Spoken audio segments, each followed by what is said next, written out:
जय माता दी भक्तों, आज की जो वीडियो का विषय है बहुत ही सुंदर है, इसीलिए वीडियो को ध्यान से जरूर देखना।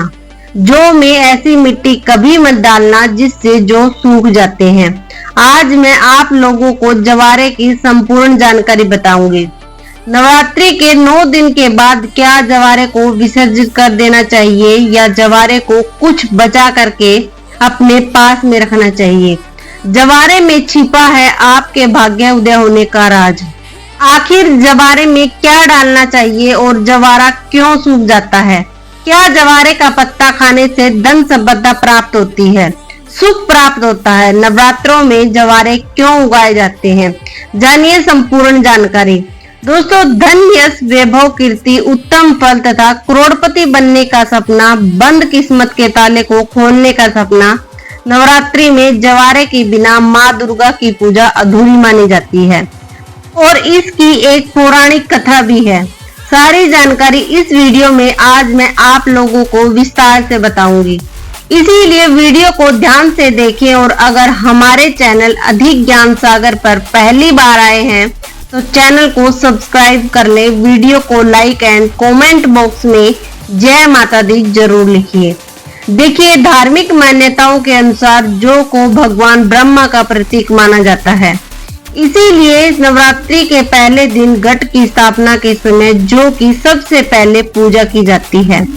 उसे कलश में भी स्थापित किया जाता है। सृष्टि की पहली फसल जौ को ही माना जाता है, इसीलिए जब भी देवी देवताओं की पूजा की जाती है या हवन के समय आपने जरूर देखा होगा जो अर्पित किए जाते हैं। साथ ही यह भी कहा जाता है कि जो अन्न ब्रह्मा के समान है और अन्न का हमेशा सम्मान करना चाहिए, इसीलिए पूजा में जौ का इस्तेमाल भी होता है।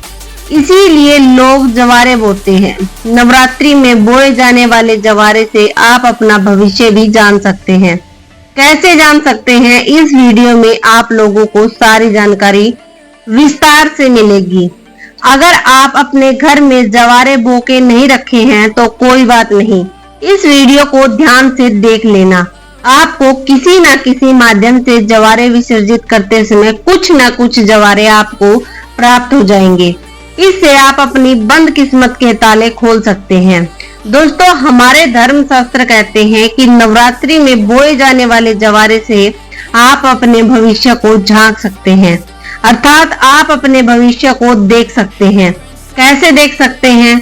अगर अंकुरित जौ का रंग नीचे से आधा पीला हो और ऊपर से आधा हरा हो तो इसका मतलब यह होता है कि आपका साल आधा समय ठीक रहेगा और आधा समय आपका खराब चलेगा। यदि जौ नीचे से आधा हरा है और ऊपर से आधा पीला है तो इसका मतलब यह है कि आपका शुरुआती समय ठीक से बीतेगा, लेकिन बाद में आपको परेशानी का सामना करना पड़ेगा। आपको घबराना नहीं है, इससे हम आपको छुटकारा पाने का तरीका भी बताएंगे, इसीलिए वीडियो को पूरा देखें। दोस्तों, इसी के साथ ही जो सफेद या हरे रंग में उग रहे हैं तो यह अत्यंत शुभ संकेत है। अगर ऐसा है तो मान लीजिए कि आपकी पूजा सफल हो गई है और आने वाले समय में खुशियों के दरवाजे आपके खुल जाएंगे। जो अगर सूखी और पीली हो करके झड़ने लगे तो इसे अशुभ संकेत माना जाता है। ऐसे में आप जो है माँ दुर्गा से अपने कष्टों और परेशानी को दूर करने के लिए प्रार्थना कर सकते हैं या फिर नव दुर्गा का बीज मंत्र का 108 बार हवन करके आहुति दे सकते हैं। इससे आपको अत्यंत लाभ मिलेगा और माता रानी से प्रार्थना कर सकते हैं। कहते हैं कि नवरात्रि में बोए गए जो जितनी बढ़ते हैं उतने ही माता रानी की कृपा बरसती है। इससे व्यक्ति के घर में सुख समृद्धि भी बनी रहने के संकेत मिलते हैं।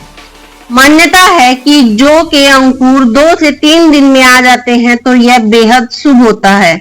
यदि जौ नवरात्रि समाप्त होने तक जौ ना उगे तो यह अच्छा नहीं माना जाता। हालांकि कई बार ऐसा भी होता है कि यदि आपने उचित तरीके से जौ नहीं बोया है तो भी जौ नहीं उगता। ऐसे में ध्यान रखें कि जौ को अच्छे से बोए। वैसे तो अलग अलग घरों में जौ बोने का तरीका भी अलग अलग होता है। कुछ लोग बालू को एक जगह पर इकट्ठा करके उसमें जौ बोते हैं, जबकि कई लोग अलग से मिट्टी के बर्तन में बालू या मिट्टी डालकर जौ बोते हैं। लेकिन अगर आप चाहते हैं कि यह अच्छे से उगे तो एक मिट्टी के बर्तन में बालू या मिट्टी डालें, फिर उसमें जौ के दाने डाल दें। शारदीय नवरात्रि हो या फिर चैत्र नवरात्रि या फिर गुप्त नवरात्रि, जिस घर में यदि जवारे नहीं बोए जाते तो वहां पर परेशानी अपनी जगह बना लेती है। भूत प्रेत का वास हो जाता है, गरीबी का वास हो जाता है। शास्त्रों के अनुसार माना जाता है कि माता दुर्गा उस घर में वास करती है और वहीं सेवा स्वीकार करती है और उसी का व्रत पूर्ण करती है जिसके घर में जवारे बोए जाते हैं। यदि जवारे हरे भरे हैं तो घर में खुशियों का आगमन आवश्यक होता है। हरे भरे जवारे के साथ माँ अपनी सखियों के साथ नृत्य करती है, खेलती है, घर में ढेरों खुशियां बरसाती है, माता का प्यार बरसता है और ऐसे घर से भूत प्रेत दूर भाग जाते हैं। कहते हैं जवारे नकारात्मकता को नष्ट करते हैं और सकारात्मकता का संचार करते हैं। शास्त्रों में स्पष्ट लिखा है कि नवरात्रों में यदि जिस घर में जवारे नहीं होते, जवारे नहीं बोए जाते तो उससे माता रानी रुष्ट हो जाती है। तो जवारे नवरात्रों में अवश्य बोए। माता बड़ी प्रसन्न होती है, खुश होती है। जो होते हैं आप इसे 9वें दिन कन्या पूजन में कन्याओं को भोग स्वरूप उनको वितरित करें। आप चाहे तो देवताओं को जौ का भोग लगा सकते हैं। कन्या की थाली में इसका एक एक टुकड़ा रखें। माता नव दुर्गा प्रसन्न होती है। नवरात्रि में जवारे का भोग देवताओं को अति प्रसन्न करता है। दोस्तों, जो जवारे होते हैं यह बहुत ही पवित्र चीज है, इसे आप साधारण मत समझना। ऐसे मैया रानी करुणा में है, वह अपनी संतान और अपने लाल को सदैव माफ कर देती है। जवारे को साक्षात नौ दुर्गा का स्वरूप माना जाता है, ब्रह्मा का स्वरूप माना जाता है। चलिए इस वीडियो में मैं आप लोगों को बताने का प्रयास करूंगी कि अब सवाल यह उठता है कि नवरात्रि में जवारे का क्या करें, क्या विसर्जन कर दें या इसे घर में रहने दें। तो धार्मिक मान्यता कहती है कि जवारे को घर में रखना शुभ माना जाता है, लेकिन इसको रखने के पीछे एक निश्चित निर्धारित समय रहता है। इसी निर्धारित समय में जवारे की सेवा करके जल में विसर्जित इसे कर देना चाहिए। दोस्तों, जैसे कि आपने 9 दिन इसकी खूब सेवा की है, बहुत अच्छी बात है। 9 दिनों के बाद इसे जल में विसर्जित कर देना चाहिए, क्योंकि शक्तियों को शक्ति के साथ मिलाना जरूरी है। जल को गंगा शक्ति कहा जाता है और जवारे को श्री शक्ति। श्री शक्ति अर्थात लक्ष्मी की शक्ति, दुर्गा की शक्ति। इसीलिए श्री शक्ति को हम जब जल शक्ति गंगा शक्ति को भेंट करते हैं तो यह गंगा शक्ति में जा करके मिल जाती है। मैं आपको छोटे से उदाहरण से समझाने की कोशिश करूंगी। जिस प्रकार जो हमारा शरीर होता है यह 5 तत्वों में मिल जाता है, उसी प्रकार जवारा भी पूर्ण प्रकार शक्ति के साथ अपने अष्टभुजा दुर्गा स्वरूप में शक्ति में मिल जाता है। तो दोस्तों, जवारा 9 दिन अखंड ज्योत जलने के कारण, जवारे के आसपास में 9 दिन अखंड ज्योति जलने के कारण, माँ दुर्गा के समीप में यह रहने के कारण यह शक्ति स्वरूप में जागृत हो जाते हैं। ऐसे जवारे लोगों के दुख, तकलीफ, परेशानी इन सब को बहुत जल्द ही समाप्त कर देते हैं। तो आइए इस वीडियो में जानते हैं जवारे से किस प्रकार हम अपनी टूटी किस्मत को, फूटी किस्मत को दूर कर सकते हैं, अपने दुर्भाग्य को सौभाग्य में बदल सकते हैं और सभी प्रकार की आपकी जो दबी हुई इच्छा है आप इसे पूर्ण कर सकते हैं। तो आइए इस वीडियो में जानते हैं वास्तव में हमें जो है जवारे का क्या करना चाहिए। तो जवारे विसर्जित करते समय कुछ जवारे साफ पानी से धो के हमें अपने साथ में ले आना चाहिए। इसे ले आना चाहिए क्योंकि इसे श्री शक्ति का प्रतीक कहा जाता है। श्री शक्ति अर्थात इसे लक्ष्मी का स्वरूप माना जाता है। जवारे को हमेशा धन स्थान है, व्यापार स्थान है या फिर कारोबार स्थान है, वहां पर जरूर रखना चाहिए। इससे धन में बढ़ोतरी होती है, कारोबार में उन्नति होती है। अगर आपकी दुकान ठीक से नहीं चल पा रही, कारोबार में आपको बढ़ोतरी नहीं हो पा रही या फिर आपका धंधा पानी अच्छे से नहीं चल पा रहा, निरंतर आपको नुकसान हो रहा है तो बिल्कुल ही जवारे की कुछ पत्तियां आप अपने व्यापार स्थान पे, धन स्थान में जरूर रखिए। आपके धन में बढ़ोतरी होगी, कारोबार में तरक्की होगी और आप जो भी बिजनेस करेंगे उसमें आपको लाभ मिलेगा। ऐसा भी माना जाता है जवारे को पीले वस्त्र या लाल वस्त्र में लपेटकर ऊपर से मोली धागा बांध करके अगर इसे पैसे के स्थान पर रखा जाए तो इससे कभी भी पैसे की कमी नहीं होती, क्योंकि यह श्री शक्ति के कारण यह जागृत हो जाते हैं। अर्थात श्री शक्ति लक्ष्मी, यह पूर्ण रूप से लक्ष्मी की शक्ति कहे गए हैं। इसी के साथ यह भी कहा जाता है, कुछ लोग यह भी कहते हैं, तो बहुत से लोगों का यह मानना है कि जवारे को थोड़ी सी मात्रा में अपने पर्स में जरूर रखना चाहिए और आप में से अधिकतर लोग जवारे को अपने पर्स में जरूर रखते होंगे। अब इसके पीछे का कारण मैं आप सभी दर्शकों को बताना चाहूंगी। जिस प्रकार इसे धन स्थान में रखने से यह धन की कमी नहीं होने देता, उसी प्रकार यह पर्स में रखने से आपके पर्स में कभी भी पैसे की कमी नहीं होने देता, क्योंकि पर्स को भी धन स्थान कहा जाता है, लक्ष्मी स्थान कहा जाता है और यह पर्स में होने के कारण हमेशा आपके पर्स को नोटों से भरे रखने का काम करता है। दोस्तों, किसी भी ज्येष्ठ मनोकामना के लिए 5 जवारे के साफ और स्वच्छ पत्तियों को देवी पुराण है या दुर्गा सप्तशती दिव्या जो किताब है, माता रानी की दिव्य किताब है, जैसे कि देवी पुराण है या दुर्गा सप्तशती है, यह सब दिव्य किताबें कही गई है जो मनोकामना बोलते हुए इसमें आपको दबाना होता है। तो माँ भगवती की कृपा से कुछ दिनों के बाद वह मनोकामना पूर्ण हो जाती है। लेकिन जब भी आप यह उपाय करेंगे आपको गुप्त रखना है, इसके बारे में किसी को बताना नहीं है। देखिए, जो जवारे है बहुत ही पवित्र चीज है, कभी भी इसके बारे में आप लोगों को किसी को नहीं बताना चाहिए। दोस्तों, अगर आप भी चाहते हैं कि निरंतर आपके शरीर में माता रानी का वास बना रहे, आपका शरीर जो है सुरक्षा कवच से ढका रहे, तो जवारे के 4 से 5 पत्ते आपको लेने हैं। चांदी का ताबीज या तांबे के ताबीज में इसे डाल देना है और धूप बत्ती का अपने 9 दिन तक माता रानी के लिए जो धूप बत्ती जला करके रखी है, जो भस्म जला करके रखी है गोबर के कंडे की, वह भस्म लेना है।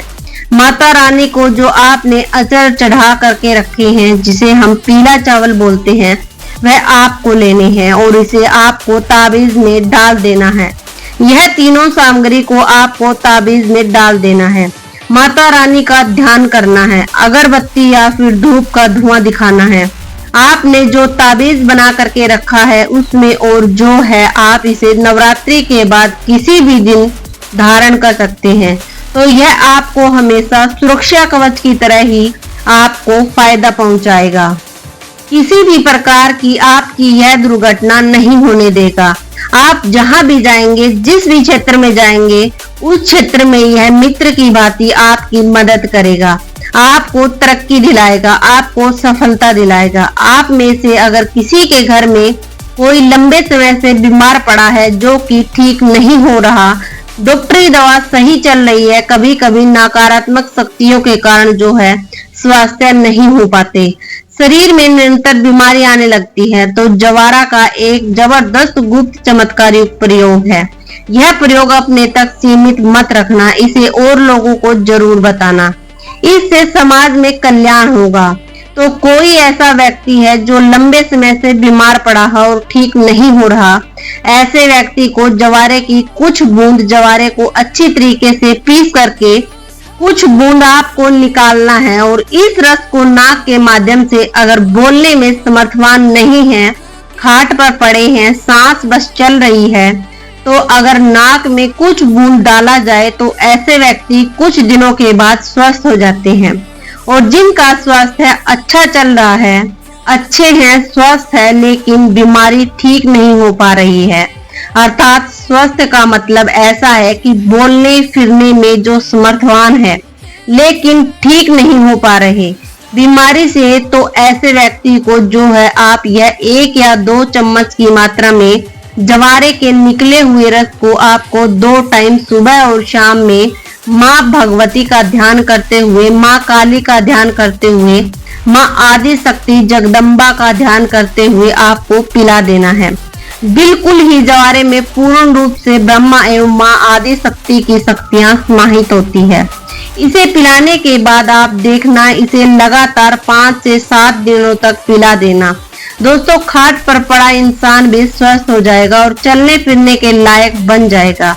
इसीलिए मैं आप लोगों को बोलती हूँ कि हम जितनी भी सामग्री अपने घर में नवरात्रि के समय रखते हैं, माता रानी को प्रसन्न करने के लिए, चाहे आप जवारे ले लीजिए, चाहे जोत की बत्ती ले लीजिए, चाहे भस्म ले लीजिए, चाहे आप जो ले लीजिए, यह सब किसी न किसी काम जरूर आते हैं।